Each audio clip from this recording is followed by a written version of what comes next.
Hey guys, in this video, I will show you how to buy Skype credit for international calls. Alright, let's begin. So, the first thing that you want to do is open up your preferred web browser. Over here, you can use any browser like Google Chrome. After that, go to the Skype website. Then click on Open Skype in browser. Over here, if you're not logged in, sign into your account. After that, you will see your credit balance displayed. Then click on your credit balance. Over here, choose your destination from the drop-down menu and click Continue. After that, enter your payment details on the secure page.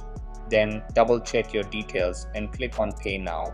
Over here, you can also check your email inbox for confirmation from Skype. So that's basically how you can buy Skype credit for international calls. And that's it for this video. If you found this helpful, consider subscribing and giving this a big thumbs up. Thanks.